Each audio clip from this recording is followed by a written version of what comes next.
Hey everyone, this is Aaron with Crypto Trends, CT here. Today, March 26, 2019, talking about some news, some FUD perhaps, we shall see. And it has to deal with VeChain and Louis Vuitton, LVMH, and they are developing their own blockchain. Is this FUD? Is it, I don't know. We'll take a look and see and let you decide. First, keep in mind, this is not financial advice, just my opinion. So let's get to it.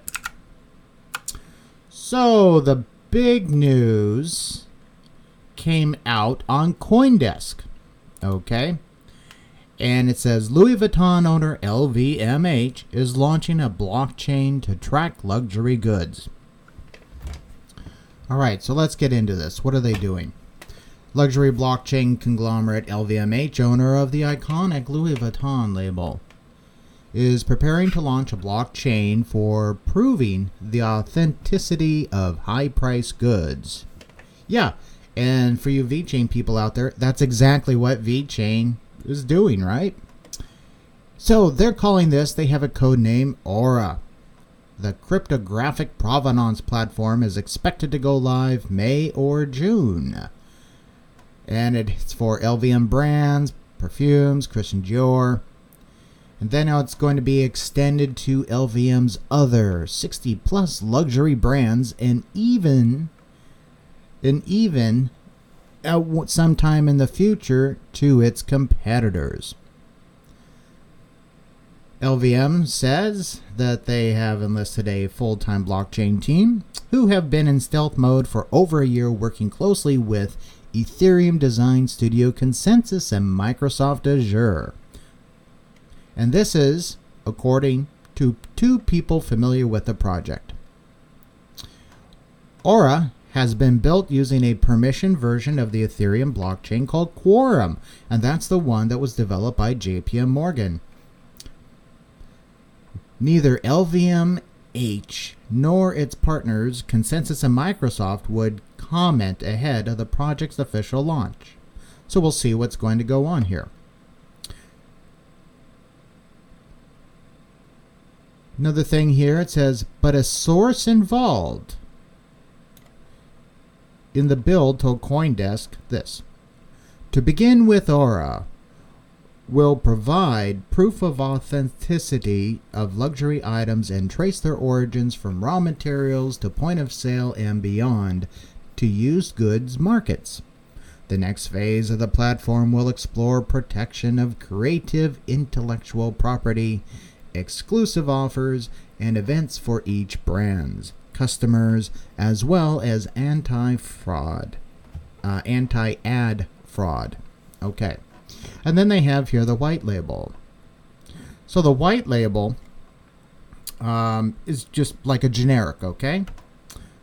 Is a generic. Stepping back, LVM controls over 60 luxury brands, including many well-known names, okay? And it's a $53 billion company, so, you know, LVMH is huge, right? It's not the first to propose in... Here's an interesting thing here, guys, okay? Let's read this. But it's not the first to propose an authenticity tracking blockchain. There have been other luxury provenance platforms and many consortia, such as Ariane or VeChain. Notice here VeChain. VeChain is not linked. Ariane is, but VeChain is not. Interesting. According to the source involved in the project, LVMH questioned why it would allow third parties to position themselves between its brands and their partners, especially since blockchain is supposed to be a technology for eliminating intermediaries. The source added, this should be done in the form of an industry consortium rather than a third-party actor coming into the marketplace. All right. As such, LVMH intends to offer the service in a white label form to other brands, including the group's competitors. So rather than creating an app of some kind, or will run behind the brands using it. Okay, so if you're a customer, all right. So they're going to be doing it to they're going to be offering what they've been working on well over a year to their competitors. Okay?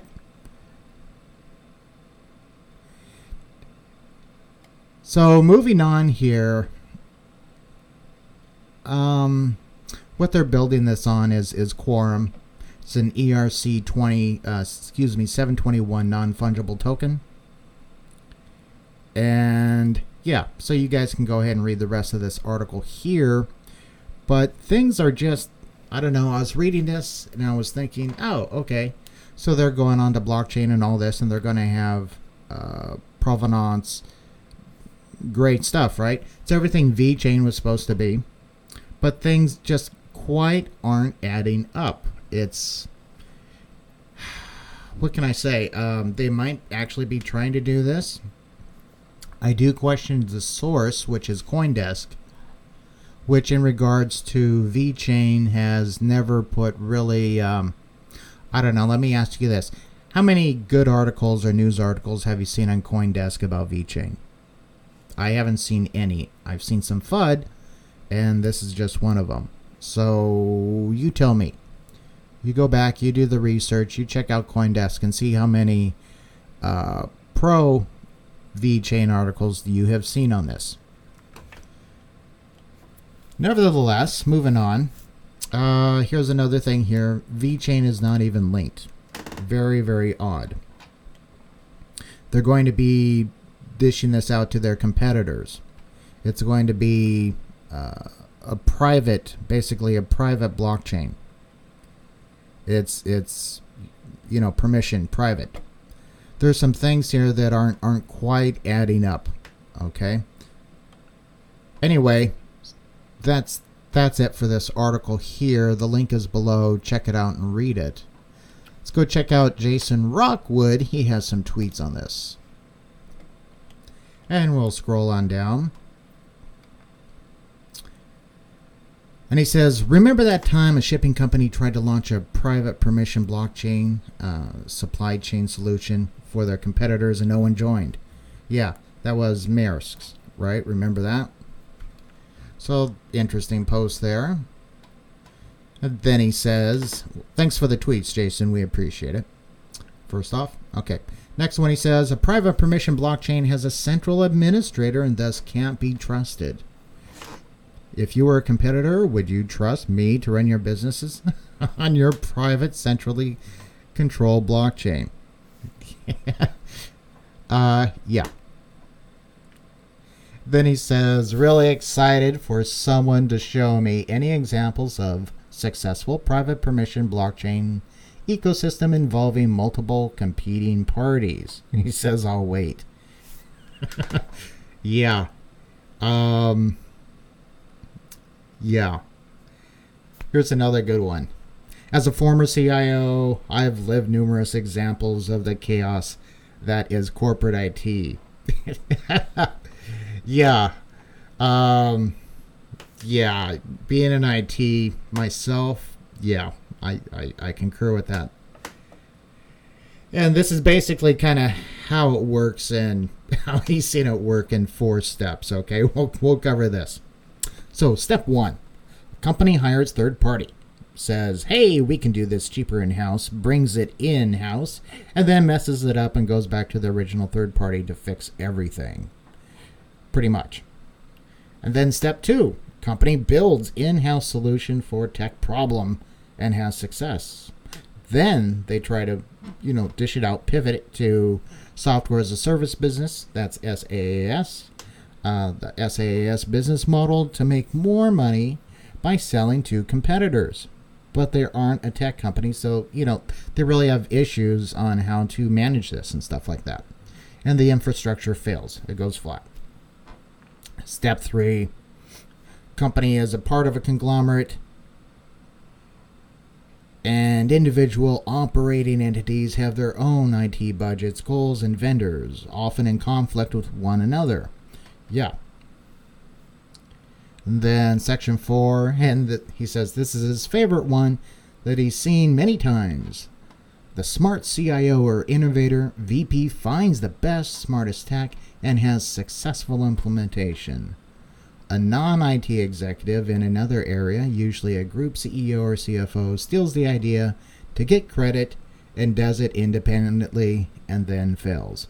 I have witnessed that myself, and that's what happens. I've actually seen it where they go out to the reverse of that, where they go out to third parties and fail. And so they try it in-house and it fails, and they try something out-house. Yeah, call it outhouse, and it fails. It goes both ways on that one, but I have seen number 4 here a lot of times myself.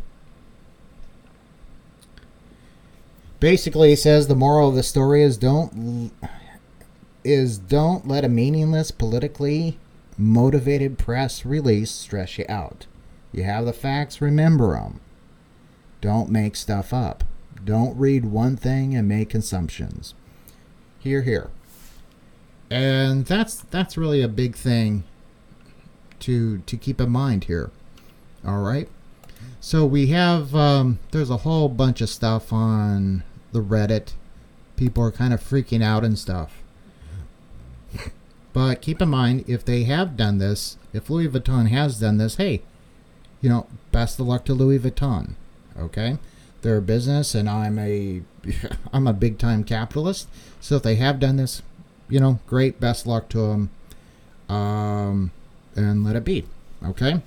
Another thing is that's strange is that Sonny used to work for Louis Vuitton for a while, and I believe he was their CIO before he came on and basically created VeChain.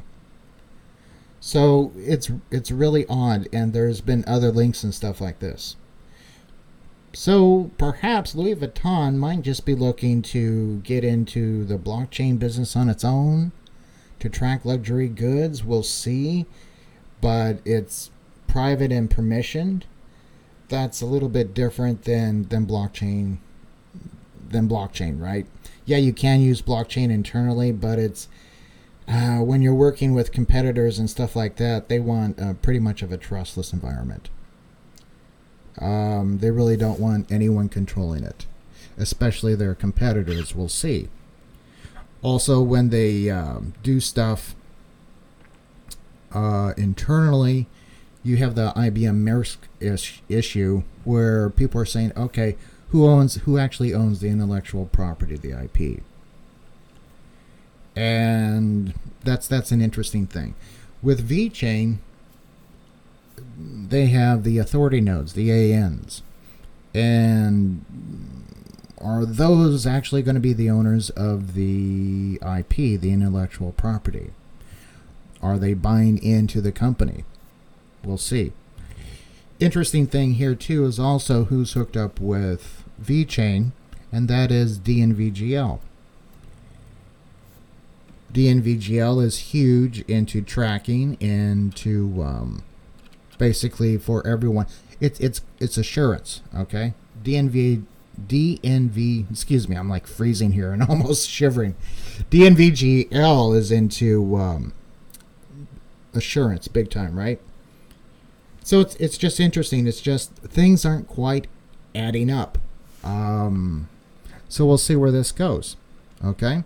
We'll see where this goes. Go ahead and put your comments below. And that's about it for this one. It was just breaking news, and so I thought I'd bring it out to the VeChain community. And I'm sure a lot of you guys already know, but hey, this is it for those that don't. And let me go see if anyone is on the chat. And yeah, there's a few. Then Ronnie says, I'm confused. I thought LV Louis Vuitton created the VeChain company.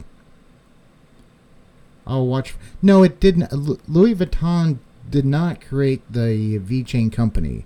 It's that Sonny used to work for Louis Vuitton, and then he started VeChain.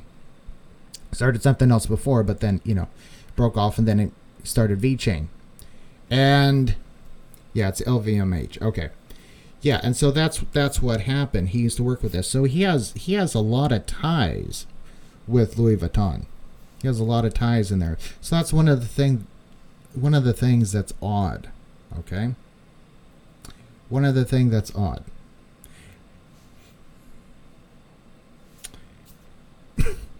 Let's see. Michael says, if you dig, you'll find questions behind every VeChain partnership. Well, maybe yes, maybe not, but it's one of the things behind every VeChain partnership. And then Justin says, so VeChain is garbage. No, VeChain is not garbage. I'm saying take this article with a grain of salt and see where it goes. It could absolutely be true that they're doing this, and let's put it this way.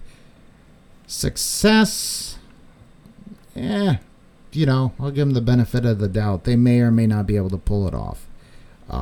It's not their gig, let's put it that way. But as far as VeChain being garbage, to bring up their block explorer, no, not at all. Like right here, 4.2 million VThor burned. And then Sunday, nothing, right? And then Monday, 3.2 million VThor burned. Big day so far. Okay, 3.2 million. And the day's not over yet. So these guys are actually onboarding data to the blockchain. They're doing something. They are onboarding data. It's either from my story or from somebody else, but data is actually being onboarded. And so we'll see actually what happens, but this is not, in my opinion, the actual transactions from like the conveyor belts flipping through all the products and scanning them and stuff like that. This is like the data that's currently in a company's database getting onboarded, integrated into the blockchain. So I'm thinking that this level will probably increase when actual production levels hit. So we'll see. We haven't heard much about this, so that's a guess. But is VeChain junk? No, absolutely not. Absolutely not. Check out their partnerships. And yeah, every partnership can be for not just for VeChain, but for every coin out there until it actually comes to fruition, right? Until we actually see it and it's a done deal. So that's something that, we can question everyone.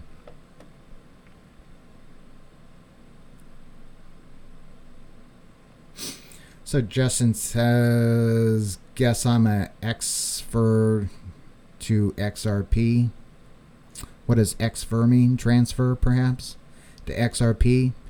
I don't know. Let's put it this way. I love Ripple. XRP I have some questions about.